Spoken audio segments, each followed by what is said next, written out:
સુપ્રભાત બાળ મિત્રો, વિષય ગુજરાતી ધોરણ 7. ધોરણ 7ની અંદર આજે આપણે શીખીશું એકમ નંબર 2 પૂરક વાચન 2 ફાટેલી નોટ. હવે આ એકમને સમજતા પહેલાં આપણે એના લેખક શ્રીથી પરિચિત થઈએ. ફાટેલી નોટ એકમના લેખક છે જગદીશ ત્રિવેદી. આ એક હાસ્ય કથા છે. જગદીશ ત્રિવેદીનો જન્મ 12/10/1967 થયો હતો. ડૉક્ટર જગદીશ લાભશંકર ત્રિવેદીનો જન્મ સુરેન્દ્રનગર જિલ્લાના વઢવાણ ગામમાં થયો હતો.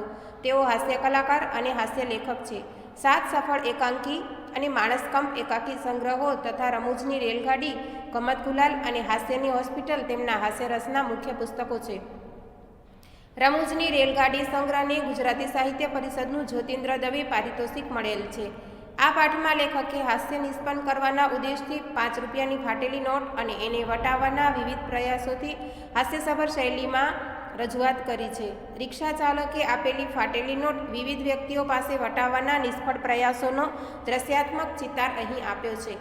લેખક અંતે એક ભિક્ષુકને આ ફાટેલી નોટ પધરાવી મુક્તિનો અનુભવ કરે છે. હવે અહીં લેખકશ્રી આપણે હાસ્ય દ્વારા સમજાવે છે કે 500 રૂપિયાની જે નોટ છે એ 5 રૂપિયાની નોટ જ્યારે ફાટેલી આવી જાય છે ત્યારે ક્યાં ક્યાં અને એ 5 રૂપિયાની નોટ કેટલી જગ્યાએ ફરે છે અને પાછી આવે છે એનું અહીં હાસ્ય દ્વારા નિરૂપણ કરવામાં આવ્યું છે. ઓખાથી આવતો અને મુંબઈ જતો સૌરાષ્ટ્ર મેલ સુરેન્દ્રનગરથી રાત્રે 7:45 વાગે ઉપડે છે. આ ટ્રેનમાં મુંબઈ જવા માટે હું રિક્ષામાં બેસીને રવાના થયો. રસ્તામાં આવતું ફાટક બંધ હોવાથી સ્ટેશન પહોંચ્યો. ત્યારે ગાડી આવી ગઈ હતી અને મારો અનુભવ છે કે મારે જે દિવસે બહારગામ જવાનું હોય ત્યારે ટ્રેન સમયસર આવી જતી હોય છે. વળી જે દિવસે ખિસ્સામાં ટિકિટ ના હોય ત્યારે ચેકિંગવાળા અવશ્ય આવતા હોય છે. મેં રિક્ષા ચાલકને ઉતાવળથી 20ની નોટ આપી અને ગભરાયેલા અવાજે 5 રૂપિયા ઝડપથી પાછા આપવા જણાવ્યું. રિક્ષા ચાલકે આમ મને ગાંગો થયેલો જાણી લાગ જોઈને સોગઠી મારી. એની પાસે લાંબા સમયથી હશે એવી 5 રૂપિયાની ફાટેલી નોટ મને પધરાવી દીધી.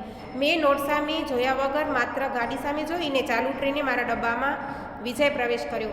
હવે લેખકને જવું છે એટલા માટે ટ્રેન આવી ગઈ છે એટલે 5 રૂપિયાની નોટ જે ફાટેલી આવી ગઈ છે એ પણ એ જોતા નથી. અને ગાંગો એટલે કે ઉતાવળે જોઈએ છે. લાગ એટલે કે તપ, એ તપ જોઈ અને તરત જ એને રિક્ષાવાળો ફાટેલી નોટ પધરાવી દે છે. સોગઠી મારવી એટલે કે ધાર્યું કામ પાર પાડવું. એટલે આવી રીતે એ પછી ટ્રેનમાં પ્રવેશે છે. ડબ્બામાં જઈ અને વિચારે છે કે સારું થયું કે મને ટ્રેન મળી ગઈ. મારા નામથી આરક્ષિત બર્થ ઉપર હું બેઠો. પછી મેં હાથમાં રહેલી નોટ સામે જોયું તો મારા ચહેરા ઉપર ગાડી મળી ગયાનો આનંદ હતો, તેના સ્થાને ફાટેલી નોટ આવી ગયાનો આઘાત છવાઈ ગયો. માથાભારે ભાડૂત ભટકાઈ ગયા પછી જે ચિંતા મકાન માલિકને થાપ અથવા કોઈ જાતની લાયકાત વગરનો પુત્ર ઉંમરલાયક થાય પછી જે ચિંતા પિતાને થાય તેવા પ્રકારની ચિંતા મને થવા લાગી અને હું વહેલામાં વહેલી તકે ફાટેલી નોટ વટાવી નાખવાની વેતરણમાં પડ્યો. લખતર સ્ટેશનથી બુટ પોલીસવાળો મારા ડબ્બામાં ચડ્યો અને એકવાર અમેરિકાના ભૂતપૂર્વ પ્રમુખ અબ્રાહમ લિંકન હવે આઘાત જવાઈ જવો એટલે કે દુઃખની તીવ્ર લાગણી થવી અને ગમ ખાવી એટલે કે ખામોશી રાખવી. હવે તરત જ લેખકને ખબર તો પડી જાય છે કે મને આવી નોટ આવી ગઈ છે અને હું છેતરાઈ ગયો છું, પરંતુ મનમાં એમને ચિંતા પણ થઈ રહી છે. અને હવે એ નોટને એ ક્યાં અને કેવી રીતે પધરાવવાની કોશિશ કરે છે એનું અહીં હાસ્ય દ્વારા સરસ વર્ણન કરવામાં આવ્યું છે.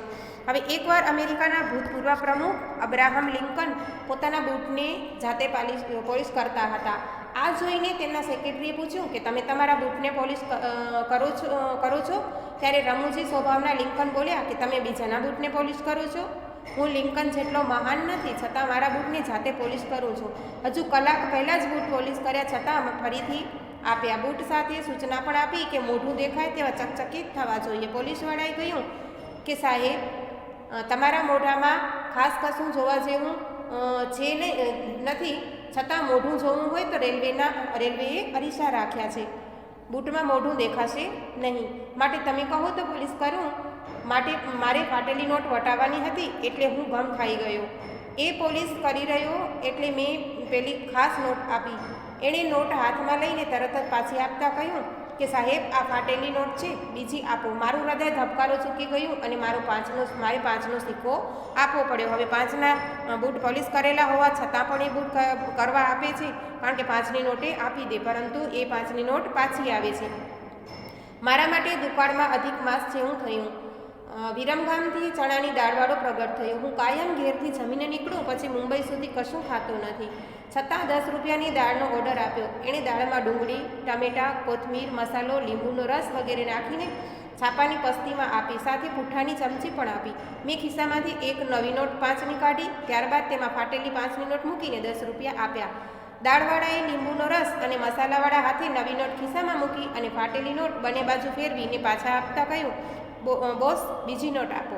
જોયું ને, હવે અહીંથી પણ એ 5ની નોટ પાછી આવી. કારણ કે જે હતો ચણાની દાળવાળો એ પણ જોઈ છે કે મને કેવી નોટ આપી છે. અને દુકાળમાં અધિક માસ એટલે કે જ્યારે ખરાબ સમય ચાલી રહ્યો ત્યારે એની અંદર ખરાબ સમયની અંદર પણ વળી વધારો થયો. મેં કહ્યું, ભાઈ, આ નોટ સાચી નથી. એણે કહ્યું કે સાચી છે પણ સાજી નથી, ફાટેલી છે.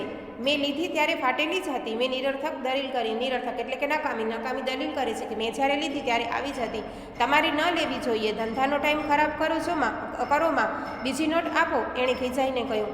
અંતે મારે બીજી નોટ આપવી પડી. ગાડી આગળ વધતી જતી હતી તેમ મારી ચિંતા પણ વધતી જતી હતી. રાત્રે 10:15 વાગે અમદાવાદ આવ્યું. જો કે અમદાવાદ તો જ્યાં હતું ત્યાં જ હતું. અમારી ટ્રેન અમદાવાદ આવી હતી. કાલુપુર રેલવે સ્ટેશને ઘણા સ્ટોલ છે, પૈડાવાળા ફરતા સ્ટોલ અને ફેરિયા પણ પુષ્કળ છે. મેં પ્લેટફોર્મ ઉપર ઉતરીને કોઈ ચશ્માળા વેપારીને શોધવા માટે ચશ્મા ચડાવ્યા. જો સાચા હૃદયથી શોધખોળ આદરો તો સફળતા મળે જ. મને પ્લેટફોર્મના છેડે ભજીયાની લારીવાળો ચશ્માધારી મળી ગયો. એના ચશ્માના કાચ સોડાની બાટલીના તળિયા જેવા જાડા હતા. બંને કાચની મધ્યમાં જોવા મળતી એની આંખો જે કદની હતી એના કરતાં ઘણી નાની દેખાતી હતી. આ ત્રીજો ઘા ખાલી નહીં જાય એવી આશાથી મેં 5 રૂપિયાના ભજીયા જોખાવ્યા. હવે એણે વારંવાર તળવાથી પીળામાંથી મરૂન થઈ ગયેલા ભજીયાને સાથે વાસી ભજીયાને પાણીમાં ઓગાળીને બનાવેલી ચટણી પણ આપી. મેં બોજ બની ગયેલી ફાટેલી નોટને 2 વખત વાળીને આપી.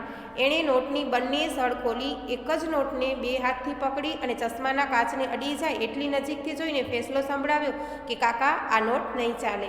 આ રીતે મેં આણંદમાં દૂધ પીધું, વડોદરાનો ચેવડો ખાધો, સુરતમાં ઘારીનો ટેસ્ટ કર્યો. કાયમ અમદાવાદથી મેલ ઉપડે એટલે ઊંઘી જનારો પ્રવાસી એ દિવસે રાતના 2:30 વાગ્યા છતાં જાગતો હતો. બોર્ડની પરીક્ષામાં વારંવાર નાપાસ થતો ઠોઠ નિશાળીઓ જેમ છેલ્લી વખત પરીક્ષા આપવાનું નક્કી કરે તેમ મેં ફાટેલી નોટનો અંતિમ પ્રયોગ વલસાડના ચીકુ વેચતી બાઈ ઉપર કરવાનો સંકલ્પ કર્યો. હવે અનેક જગ્યાએ આ 5 રૂપિયાની નોટ માટે લેખકે ઘણું બધું ખર્ચ કરી નાખ્યું અને સાથે સાથે એમણે પોતાની ઊંઘ પણ બગાડી. મેં રાત્રે 4 વાગે 10 રૂપિયાના ચીકુ લીધા. એણે કાગળની હોડી જેવા પડીકામાં 7 ચીકુ આપ્યા. મેં એને 5 રૂપિયાનો સિક્કો અને પેલી નોટ આપી.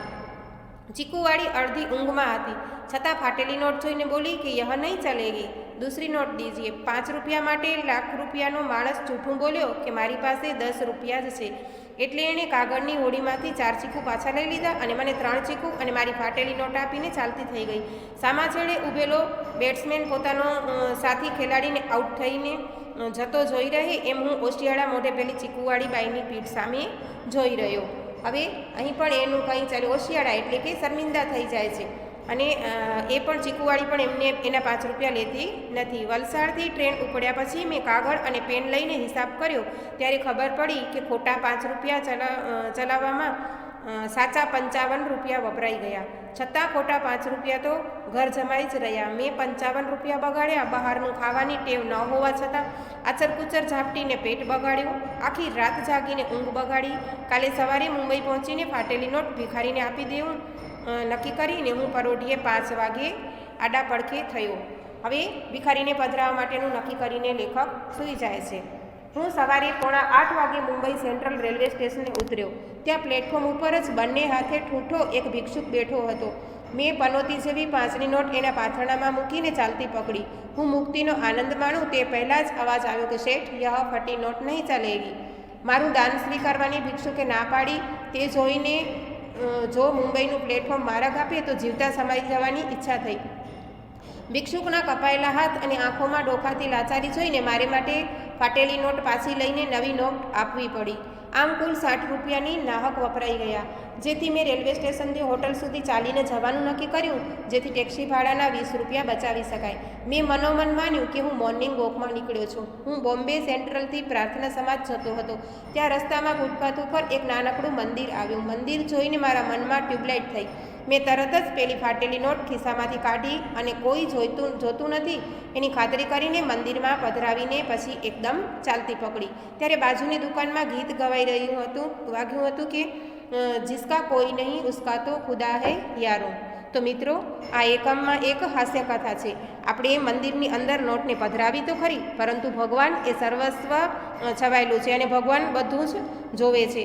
તો આપણે હંમેશા કોઈ પણ કાર્ય કરીએ તો સમજી વિચારીને કરવું જોઈએ અને આપણે સમજી અને બધું આપણે જોઈને જ કામ કરવું જોઈએ. Thank you.